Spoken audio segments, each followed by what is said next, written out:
दोस्तों यहाँ पे जो तस्वीर दी गई है यह ली गई है आपकी NCERT की कक्षा चौथी की पुस्तक आसपास के पाठ 19 से। यहाँ जो ये बच्चा है इसका नाम है अब्दुल। अब्दुल जो है एक दिन अपने पिता की मदद करने गया बागीचे में। तो उसके पिता जो थे वो जो वहाँ पर मटर की क्यारी लगी हुई थी उसके आसपास से घास फूस निकाल रहे थे, तो वो भी अपने अब्बू की मदद करने लगा। तो उसने बहुत कोशिश की घास को खींचकर निकालने की, लेकिन वह खूब दम लगाता गया, पर वो घास जो है वो बड़ी मुश्किल से निकली।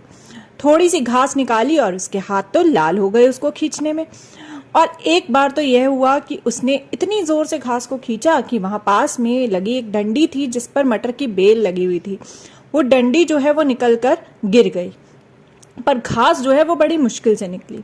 तो दोस्तों जो अब्दुल है उसने जब घास को खींचने की कोशिश की तो वो आसानी से नहीं निकली, क्योंकि घास जो है वो बहुत मजबूत जड़ों के साथ जमीन में उगी हुई थी, यानी उसकी जड़ें जो थी वो जमीन के अंदर बहुत सारी थी और साथ ही वो बहुत मजबूत थी। पर जरा आप ध्यान से यहाँ देखिए कि यह रही घास। जरा सोचिए, घास को खींच कर निकालना काफी मुश्किल था। It was really hard to pull out the grass with hands. तो जब अब्दुल घास को खींच कर निकाल रहा था तो उसे काफी मुश्किल हो रही थी, उसमें बहुत दम लग रहा था, उसके हाथ भी लाल हो गए थे और घास खिंच ही नहीं रही थी। वहीं जो पास ही रखी ये डंडी थी जिस पर मटर की बेल लगी हुई थी, ये डंडी जो है, जिस डंडी पर मटर की बेल थी वो एक झटके में गिर गई। The stick which was stuck in the ground fell very easily. तो ऐसा क्यों हुआ? एक तरफ घास खिंच ही नहीं रही थी, निकल ही नहीं रही थी, और वहीं डंडी एक झटके में निकल गई। क्यों? वाई? ऐसा क्यों हुआ होगा? सोचिए जरा। हमने ये जाना था कि घास की जड़ें बहुत मजबूत थी और उसी कारण से घास को खींचना काफी मुश्किल हो रहा था और वो आसानी से बाहर नहीं आ रही थी। तो घास की जड़ें जमीन में नीचे फैली हुई थी और जड़ों ने उसे जमीन से बांधा हुआ था। तो घास जो है वो जमीन से बंधी हुई थी अपनी जड़ों के कारण, मजबूत जड़ों के कारण, और जितनी वो ऊपर थी उतनी ही नीचे फैली हुई थी उसकी जड़ें। The roots of the grass were spread deep under the ground and the roots tied it to the ground. अब वहीं जो डंडी थी वो आसानी से गिर गई, ऐसा क्यों? डंडी की कोई जड़ नहीं थी, उसे बस जमीन में गाड़ा हुआ था, इसलिए एक झटके में डंडी गिर गई।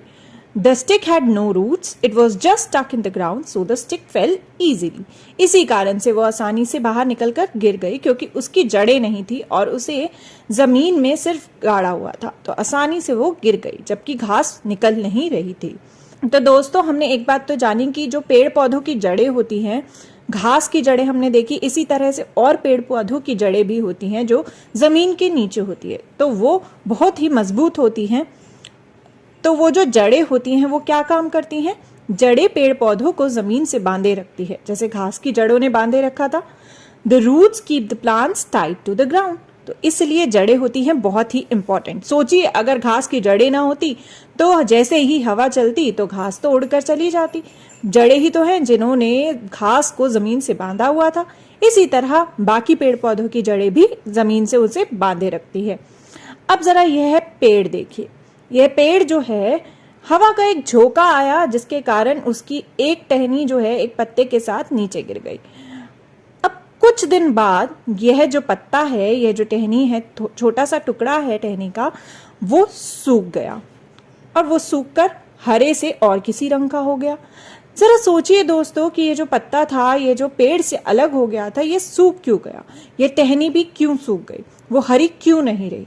सोचिए, ऐसा क्यों हुआ होगा? वाई? ऐसा इसलिए क्योंकि पेड़ का यह हिस्सा पेड़ से अलग हो गया था। हम जब पेड़ पौधों को पानी और खाद देते हैं तो पेड़ पौधों की जड़ें उसे सोख लेती हैं। अगर कोई हिस्सा जड़ से अलग हो जाता है तो उसे खाद पानी नहीं मिल पाता, इस कारण से वह सूख जाता है। तो यही हुआ इस पत्ते और एक छोटी सी टहनी के साथ। This part of the tree was separated from it. When we give water and manure to the plants, the roots of the plants absorb them. If any part separates from the root, it cannot get manure and water.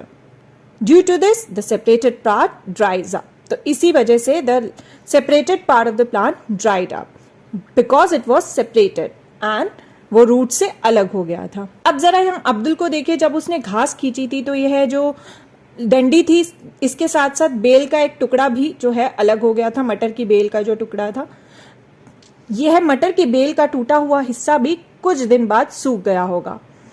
After few days, the broken part of the pea plant would also have dried up. क्यों? अब तो हम जानते हैं क्यों, क्योंकि वो जड़ से अलग हो गया था। तो दोस्तों, यह भी हमने जाना कि जो पेड़ पौधों की जड़ें होती है, एक तो वो इसलिए इंपॉर्टेंट होती है क्योंकि वो उन्हें जमीन से बांधे रखती है, और दूसरा कारण क्या है, यह जो जड़ें होती हैं, जड़ें खाद और पानी सोखकर पेड़ पौधों की उगने में मदद करती हैं। अगर यह ना हो तो पेड़ पौधे उग भी नहीं पाएंगे।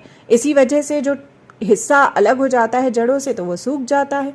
The roots help the plants to grow by absorbing manure and water.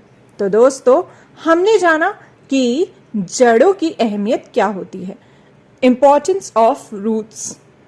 क्या क्या जाना हमने? एक तो यह जाना कि जड़ें जो होती है वो पेड़ पौधों को जमीन से बांधे रखती हैं, keep the plants tight to the ground. और दूसरी बात हमने उसकी इंपॉर्टेंस जो थी वो यह जानी कि जो जड़ें होती हैं खाद और पानी सोखकर पेड़ पौधों की उगने में मदद करती हैं। Help the plants to grow by absorbing manure and water. तो यह कारण है कि जड़ें होती हैं बहुत ही इंपॉर्टेंट। तो दोस्तों, आप भी अपने आसपास पेड़ पौधों को देखिएगा और देखिएगा कि क्या जो पार्ट पेड़ पौधों से अलग हो जाता है, जड़ों से अलग हो जाता है, क्या वो सूख जाता है? ऐसा क्यों होता है? जरूर सोचिएगा और देखिएगा कि पेड़ पौधों की जड़ें क्यों इंपॉर्टेंट होती हैं।